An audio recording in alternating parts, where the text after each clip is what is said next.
Hello kids, how are you? I hope you all are very fine. So finally welcome all of you to my प्यारा सा YouTube channel issue पढ़ाने वाली. Now we are going to start the MCQs of chapter number 1. ये सारे के सारे MCQs मैं आपकी एनसीईआरटी बुक से बनाकर आई हूँ, तो इसके बाहर आपके एग्जाम में कुछ नहीं आएगा. जैसा कि हम सबको पता है कि यूटीज और फाइनल्स में आजकल एमसीक्यूज का बहुत ट्रेंड है. 1 मार्कर क्वेश्चंस पूछे ही जाते हैं. तो बेसिकली आप जल्दी से आइए और 10-15 मिनट में पूरी की पूरी वीडियो खत्म करिए, 50 एमसीक्यू खत्म करिए और मौज करिए जिंदगी की. आई होप आप सबने मेरी लेक्चर वाली वीडियोस देख ली होगी और मुझे सब्सक्राइब कर दिया होगा. Now let's start our MCQ videos. हाँ, सो किड्स, सबसे पहला क्वेश्चन है आपका. जल्दी से रीड करिए अपने फर्स्ट क्वेश्चन को. So first question is every matter. हर एक मैटर के पास उसका खुद का क्या होता है? हर एक मैटर के पास उसका खुद का मास और उसकी खुद की वॉल्यूम होती है. So every matter has its own mass and volume. Now next question. 5 तत्व क्या है आपकी लाइफ के? ध्यान से सुनना. अगर आपसे कोई भी आकर के पूछ ले कि आपकी लाइफ के 5 तत्व क्या होते हैं, तो जिसे नहीं भी पता वो आज पता कर लीजिए. 5 तत्व है air, fire, earth, sky and water.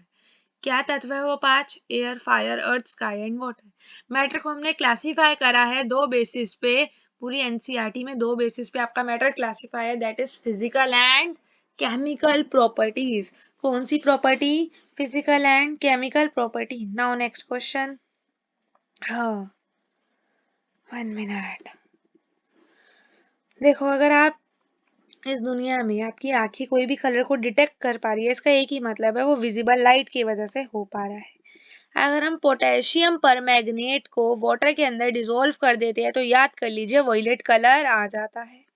Smell कब आएगी? जब तुम सोल्ट को पानी में डालोगे? नहीं. जब तुम पोटेशियम परमैंगनेट को पानी में डालोगे? नहीं, बस वॉयलेट कलर आता है.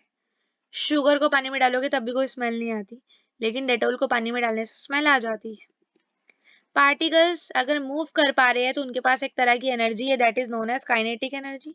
बताया था नोट्स में. हाँ, विद इंक्रीजिंग काइनेटिक एनर्जी, जैसे जैसे काइनेटिक एनर्जी बढ़ेगी वैसे वैसे टेम्परेचर भी बढ़ेगा.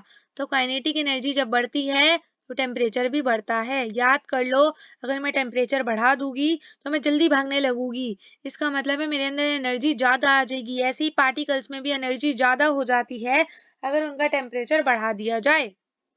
Now temperature increases with increasing kinetic energy.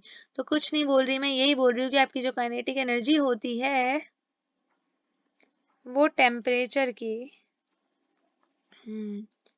Directly proportional होती है. क्लियर?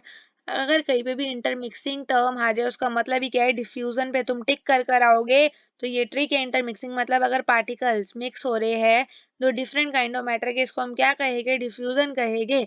कौन स्टेट ऑफ मैटर नहीं है? 3 तरह के स्टेट ऑफ मैटर हम पढ़कर आए हैं, सॉलिड, लिक्विड, गैस. इसमें से कौन स्टेट ऑफ मैटर नहीं है मैम? सोइल एक मिट्टी है. तो बेसिकली ये स्टेट ऑफ मैटर नहीं है, it is a state of matter. कौन स्टेट ऑफ मैटर है? सॉलिड, लिक्विड, गैस होते हैं. तो कौन सा आपको दिख रहा है? Gas. Gas is a state of matter. ये बोल रहा है यहाँ पे कौन सॉलिड नहीं है? मैम बुक एक सॉलिड है, वेजिटेबल सॉलिड है, आइस बैग भी सॉलिड है, लेकिन मोल्टन आइस मतलब पिघली हुई आइस कोई सॉलिड नहीं है. हाँ, ध्यान से सुनना. अगर हम इरेजर, बुक, स्टेट की बात करें तो ये सारे के सारे सॉलिड होते हैं. इनके पास डिस्टिंक्ट शेप होती है, डिस्टिंक्ट बाउंड्रीज होती है, डिस्टिंक्ट वॉल्यूम होती है, लेकिन इनके पास फिक्स स्पीड नहीं होती. सॉलिड के पास क्या नहीं है? सॉलिड के पास पिचकाने वाली पंक्ति नहीं है, मतलब हम सॉलिड्स को पिचका नहीं सकते. So solids have negligible compressibility. Negligible compressibility कहाँ प्रेजेंट है? मैम सॉलिड में प्रेजेंट है. तो मतलब सॉलिड को हम बिल्कुल भी पिचका नहीं सकते. गैसेस सबसे ज्यादा कंप्रेसिबल होती है.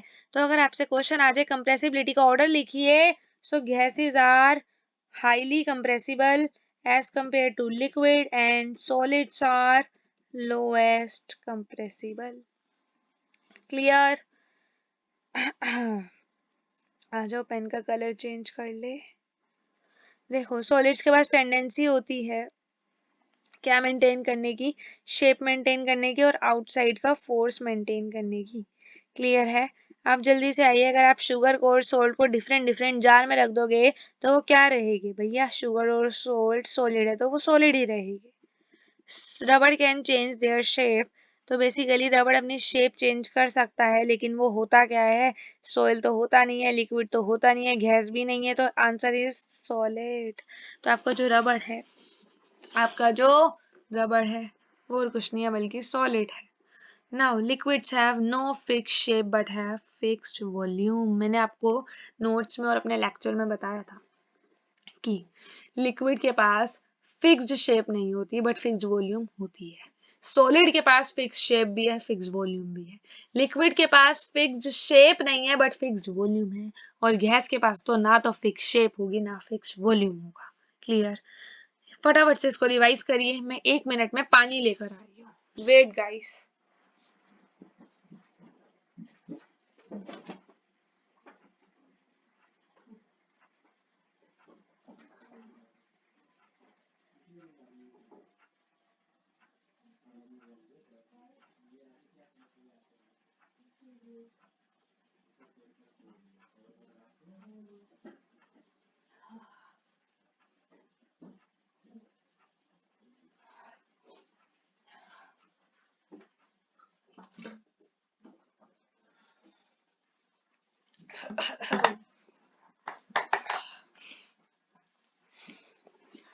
ठीक है गाइस, तो वेलकम बैक।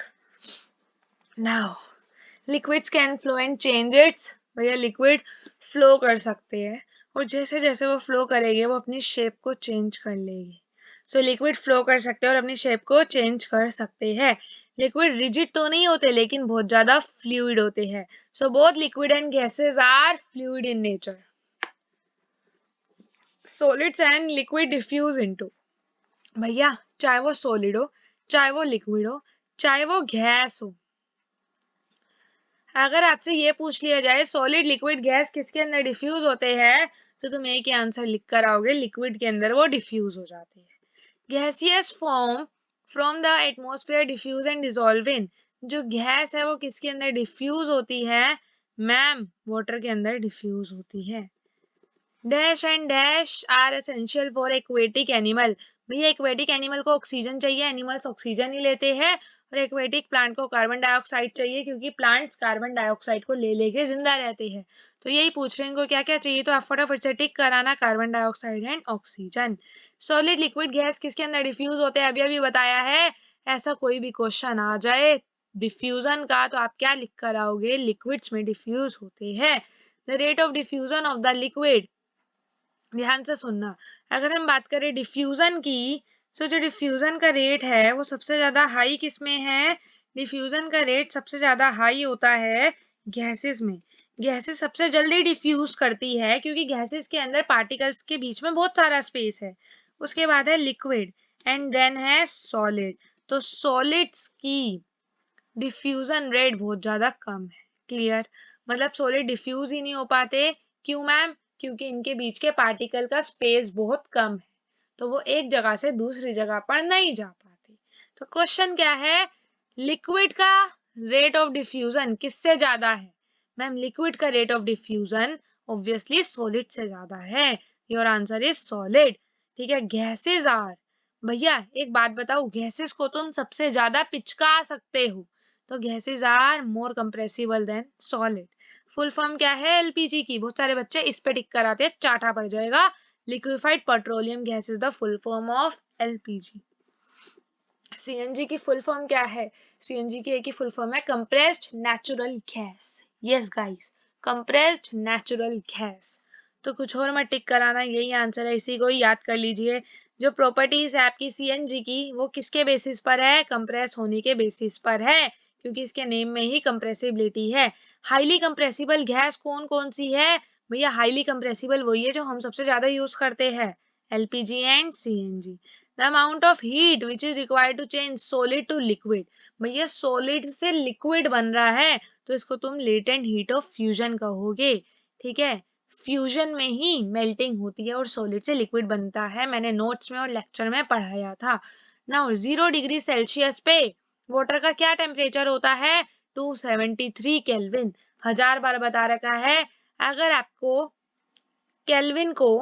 सेल्सियस को केल्विन में कन्वर्ट करना है तो क्या किया करो, केल्विन सेल्सियस प्लस 273 कर दिया करो। ठीक है, तो हमारे पास केल्विन में आंसर आ जाएगा। अब देखो यहाँ पे हमारे पास 0 डिग्री सेल्सियस था और अगर मैं इसके अंदर 273 प्लस कर दूं तो मेरे पास केल्विन में आंसर आ जाएगा और आंसर क्या आ गया, 273। ठीक है, अभी आपसे पूछ रहा है कि 100 डिग्री सेल्सियस में कितने केल्विन होते हैं। तो केल्विन में कन्वर्ट करने के लिए तो हमारे पास एक ही फॉर्मूला था, सेल्सियस प्लस 273। सेल्सियस में गिवन है 100 degree Celsius plus 273 is 373 kelvin. Notes में समझाया था, जो बिना नोट्स को पढ़े आ गए हैं वो जाके नोट्स और वीडियोस देख कर आइए। अ change of state directly from, भैया सॉलिड से गैस बन रही है, लिक्विड नहीं बन रहा, तो क्या कहते हैं, सब्लिमेशन कहते हैं। सब्लिमेशन के अंदर क्या होता है, सॉलिड से डायरेक्टली गैस बन जाती है, लिक्विड नहीं बनता। ये देखो यहाँ पे क्या लिखा है, आई स्टेट, तो ये गलत है। It is a change of state from solid to gas, yes this is the correct answer. Solid carbon dioxide को हाई प्रेशर के अंदर रखा जाता है, जो हाई टेम्परेचर लिखा है इनके 0 मार्क्स। सॉलिड को लिक्विड में कन्वर्ट करोगे उसको हम क्या कहते हैं, फ्यूजन। और लिक्विड को सॉलिड में कन्वर्ट करने को हम क्या कहते हैं, लिक्विड सॉलिड में कन्वर्ट हो रहा है तो solidification. Answer is fusion and solidification. जब आपकी गैस, ये आपकी पूरी की पूरी गैस जब ये लिक्विड के अंदर कन्वर्ट हो जाती है तो गैस लिक्विड बन रही है तो इसको कंडेंसेशन कहेंगे।